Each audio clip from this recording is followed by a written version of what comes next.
Hello, this is Robert Rickover. I'm an Alexander Technique teacher in Omaha, Nebraska, and my guest is Imogen Ragone, an Alexander Technique teacher in Wilmington, Delaware.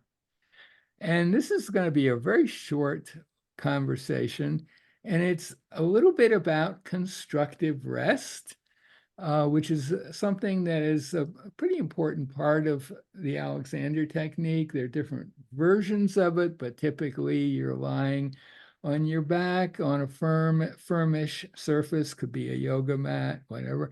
You have some support under your head and your knees are bent. They may be bent with your feet on the ground, or they may be looped over something, or they may be up on a chair or cow. You've just elevated your knees with respect to your torso, basically, right? For that. And it has all kinds of beneficial effects. And after you've done it for a while, you can use constructive rest as a platform for exploring directions if you want, Alexander directions, or all. You can do movements when you're in constructive rest and be able to examine them with a certain, maybe more easily than if you're actually on your feet, that sort of thing. That's all well known. But I've been thinking a lot about legs and the fact that your legs have to kind of work together for things to work well when you're standing and walking. And yet, if you look at the system, unlike with your hands, your arms, where you could bring your hands together easily and move both your arms. I'm just sort of illustrating. You could move your arms Mhm, around together, and that could be a useful little exercise to kind of get mhm. them in touch with each other, right? There isn't really anything like that until now for legs. And if you think about the time, like what one foot is sensing is probably of some background interest to the other foot. Mhm, But to get that information to the other foot, it's got to travel all the way up your leg, through your pelvis, whatever, and then down. That's a long ways. And it's not instantaneous. It's fast, but it's not instantaneous. There's a lag. Whereas when you put your hands together and move your arms around, there's not really no lag, right? Very little lag, if any.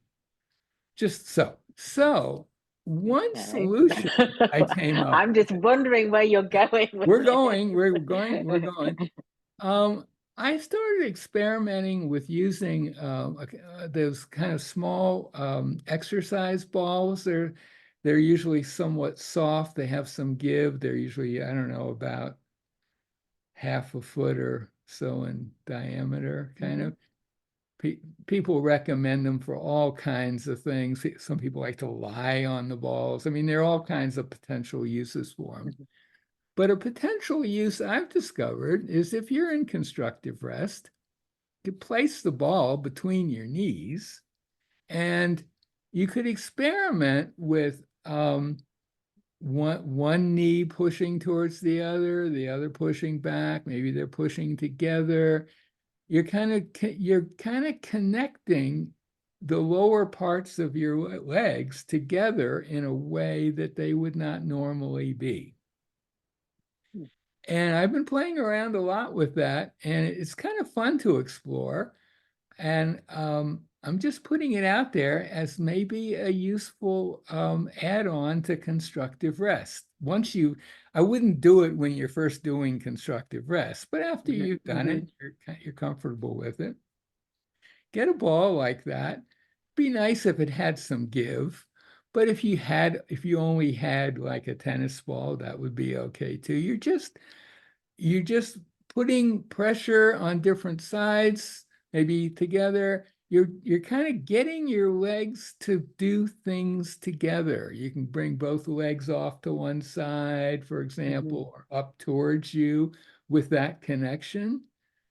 And to me, mhm, that seems like it sort of wakes up each leg's um, And sharpens maybe each leg's so you could connection with the bring other. your knees and ankles together and You let can them move, actually touch, you but can do that you with would your, yeah, lose some yeah, you can. You can something. do that with, and with your feet and your ankles, you can.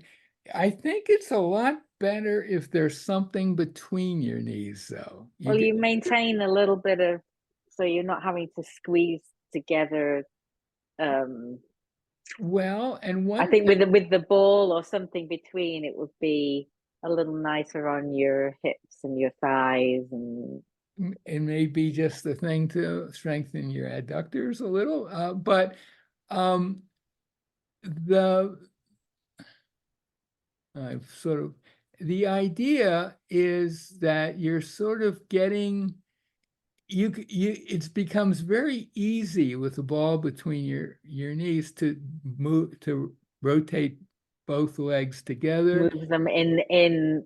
And another thing you can do related is lie there with the ball between your knees and see how little you have to do for the ball to remain there. That would be So an that there's interesting very one. little Yeah. doing, Hmm. minimal doing. And I think it just sort of wakes up coordination between the legs and between the feet, especially the lower parts of your legs. They have, Hmm. does take a long time, not a long time, but it's a significant time gap between one foot knowing what the other one's doing. So that's just a quick thought on a possible constructive rest add-on. And again, as we Yeah. always say, it'd be great if anyone wants to experiment with it and tell us their results or have questions about it. Anything you want to add? Well, I'll have to find a ball to experiment with. Do A you have soccer one? Do you ball have be? one? Do you have one like about I that? don't have the exact size that you're talking about. Would a soccer ball be too big? Soccer ball's probably too big. I mean, So these, something kind of between a tennis ball and a soccer ball would be I'd ideal say a sort of tennis ball size. might work okay. I think a baseball would not be good. It's just too hard. Too But a hard. tennis Hmm. ball, but it's something that was maybe bigger than a tennis ball and had even a little more give.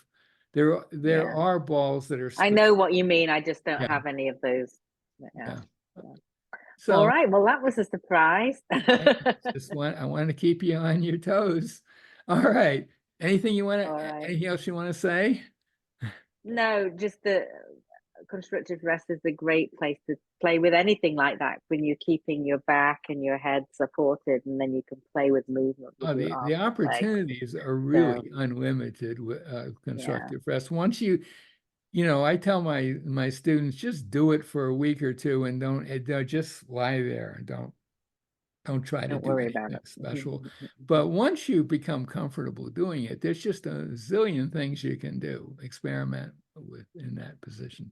Okay, so thank you, Imogen. My guest has been Imogen Ragone, an Alexander teacher in Wilmington, Delaware.